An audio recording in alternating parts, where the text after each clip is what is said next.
Bismillah walhamdulillah wa sallallahu ala rasulillah. This is Abu Aqiq, Brother Ali, and insha'Allah ta'ala here at Face to Floor. You can check us out at face2floor.wordpress.com. Today, insha'Allah ta'ala, we're going to talk a little bit about contending with the atheist. This is an important topic nowadays because atheism is spreading, and inshallah we will talk about some of the historical factors. Also, to make a plug, the book entitled The Remedy, Islam, the Solution for Our Times. That book, inshallah, I'll share a link in the description.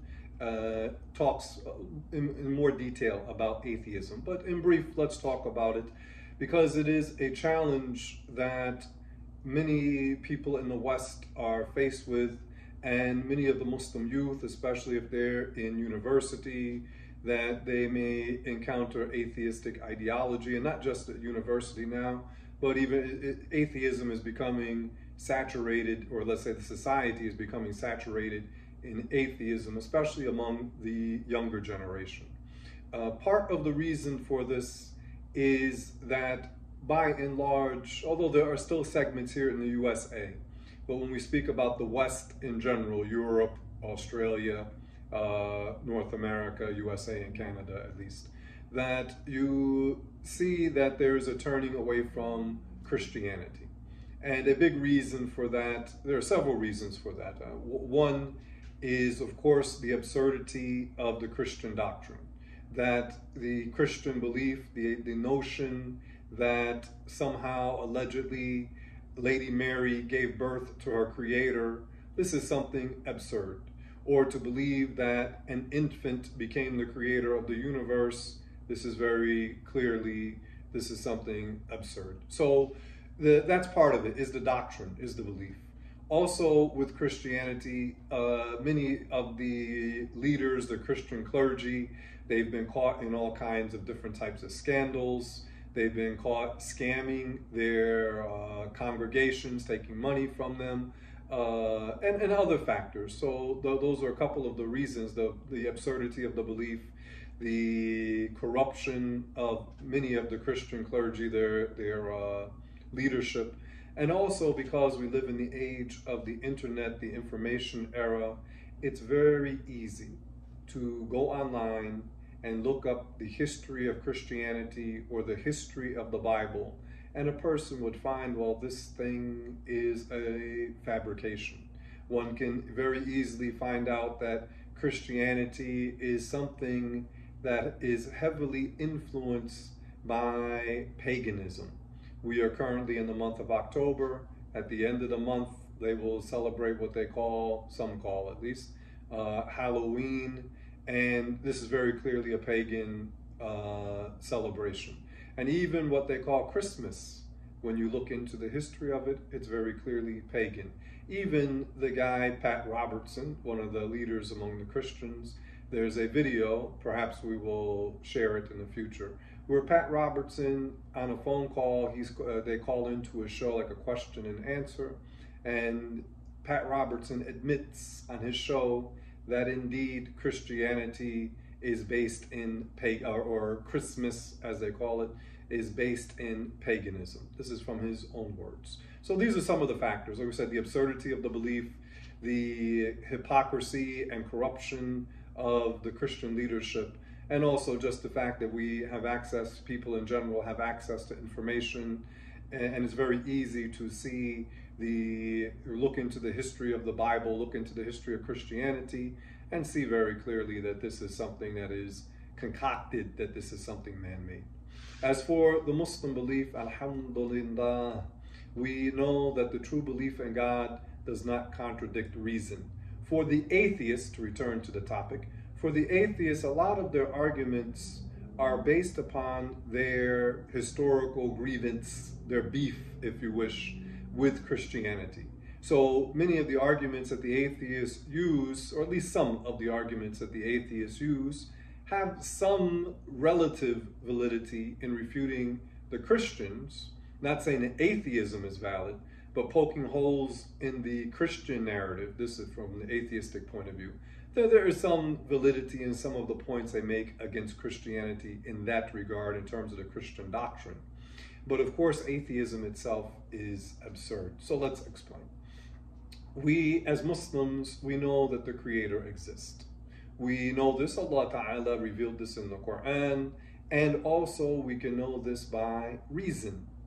The universe could not be without a maker, capital M, without a creator. The universe could not be without a maker. The universe is, it does exist. So it necessitates that there must be a creator. To make it a little bit clearer for some, the atheist, because he doesn't believe in a creator, all he can posit, all he can put forth, all he can claim about the universe is that it is either beginningless, and this is invalid, or that it is self-created, which is also invalid, and we will explain, inshallah. To claim that the universe has no beginning would mean that it would be impossible to reach the present, to reach now. How so?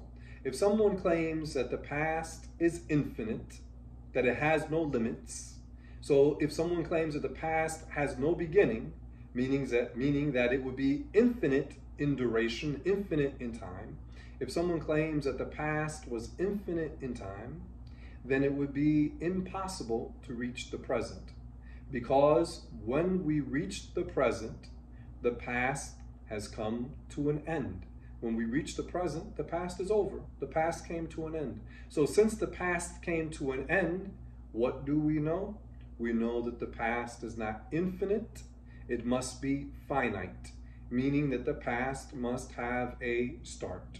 So we establish rationally that the past has to have a beginning. It could not be beginningless.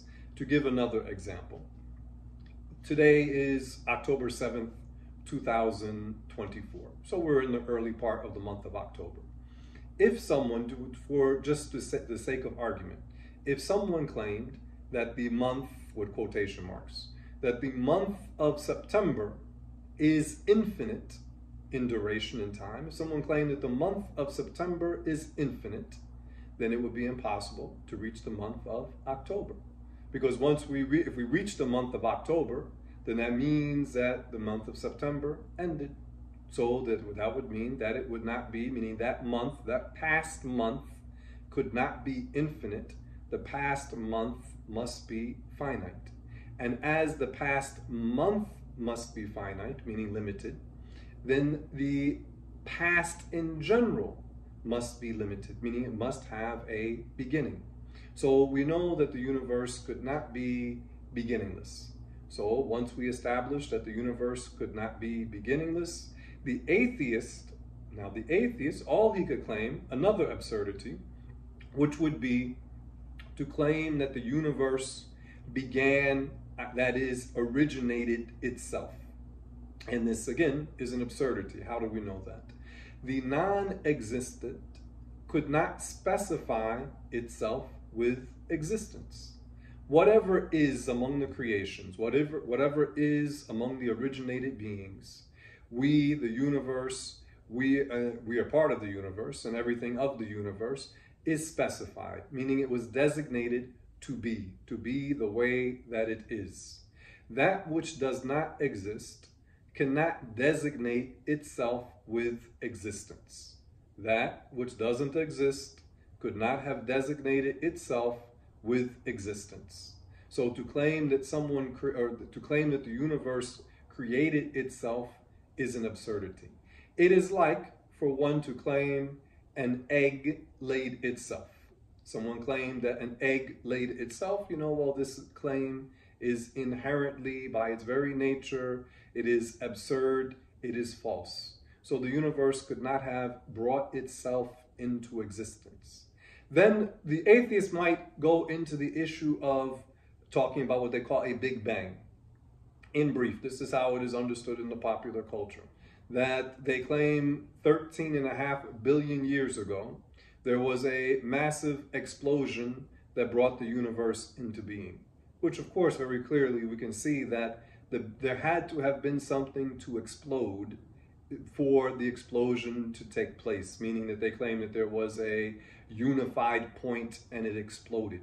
So this still would mean that there was something before the explosion occurred. In addition, we know that the nature of an explosion, the result of an explosion, is not complexity and interdependence and harmony. And when we look at the world around us, we see a mind-boggling level of interdependency and complexity.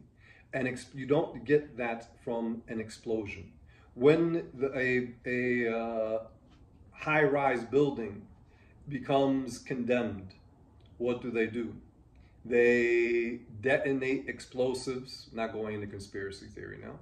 They detonate explosives to bring the building down. They don't detonate explosives to produce a building, but rather they detonate the explosives to destroy a building. To claim that there was an explosion that resulted in mind-boggling complexity, not only complexity and interdependence from this explosion all by itself, eventually life came from it, consciousness came from it, the reproduction came from it, and it all happened from particles, because that's what the world is composed of. Particles, it all came from particles that somehow arranged themselves into the complexity that we mentioned all by themselves. To show that this is absurd, just from a statistical point of view, if you were to take a bag, paper bag for instance, and you had the numbers like sheets of paper, or little, say balls, and you number each ball from 1 to 10, the chance of taking those numbers out in sequential order, meaning to pull out number 1 first, then number 2, then number 3, then number 4, the chance of doing so is 1 in 3.6 million. Only 10 factors, only 10 variables, but the chance of getting them in sequential order is 1 in 3.6 million. And this is known because you would do, to take out number 1 first would be 1 out of 10, then number 2, 1 out of 9, number 3, 1 out of 8, and then you multiply 10 times 9 times 8 times 7 on down the chain. So the chance of pulling those numbers out in sequential order is 1 in 3.6 million. Now, if we add 5 more numbers to the bag, meaning 15, and the chance of pulling them out in sequential order is 1 in 1.3 trillion. So this is with very few factors, very few variables. The chance of getting to have them come in sequential order, which is pulling numbers out of a bag, is not a very complicated process. But the chance, statistical chance of getting them in order is very slim. So now if we extend the principle to a deck of cards, to pull out a deck of cards in well-shuffled deck of cards in sequential order by suit, meaning by the clubs, the diamonds, the hearts, and the spades, to go from the ace of diamonds to the king of spades, to pull out all of those cards in sequential order. I believe, I have to double check it now, but it's something like a 1 out of something like a number followed by 50 zeros or 75 zeros, about 50 or 75. We'll double check bi'idhnillahi ta'ala. So the point being that even though these are very few variables, that the chance of pulling them out in sequential order is, they would say, statistically impossible. Not rationally. For us as Muslims, alhamdulillah, we make a distinction between what is highly unlikely and what is impossible. What is impossible, meaning rationally impossible, can't exist. Meaning, what's an example of a rational impossibility? Like the daughter giving birth to her own mother. This is rationally impossible. But something that is highly unlikely to occur, we would say, well, if Allah willed for it to be, it will be. But for the atheists, they don't believe in a creator. So they just believe in the materialism, and they believe in chance and statistics to a certain extent.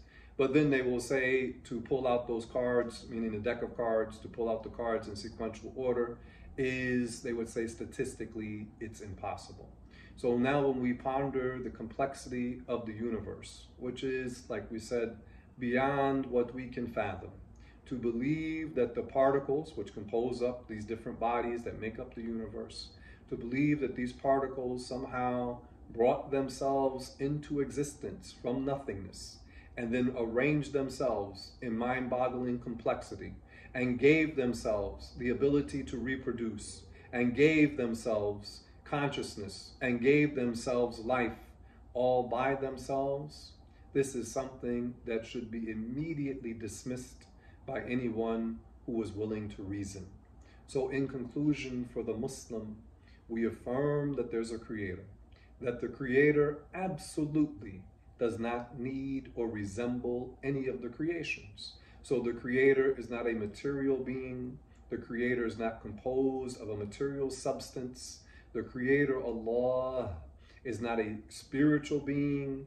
Allah Tabaraka wa Ta'ala is not an energy being. Allah is not a dense body, something solid or material like the wood or the flesh or the water. And Allah Ta'ala is not a subtle body or an ethereal body like the light or the soul, but rather there is a creator. The creator is absolutely different from the creations, and the creator is not dependent upon any of the creations. The creator existed before any of the universe existed. Allah existed and there was no time, there was no space, there was no light, there was no darkness, there was no distance or direction. The creator existed without being in a place before the places existed, and after Allah originated all the places and everything else, Allah Tabaraka wa Ta'ala exists without being in a place. So our belief is not like that of the Christians, who in essence pray to different types of bodies in different types of places. Indeed, such a belief is inherently absurd. But for the belief of the Muslims is the belief in one perfect, incomparable creator who absolutely is not in need of any of the creations. This complies with the judgment of the mind, meaning with the judgment of reason. And of course, all of this is supported in the final revelation, the revelation revealed to Prophet Muhammad sallallahu alaihi wasallam, that is in the book of the Quran. So for more information, bi'iznillahi ta'ala, please see us at face2floor.wordpress.com, and also check out the book, The Remedy, Islam, the Solution for Our Times. Walhamdulillah, wa sallallahu ala rasulillah.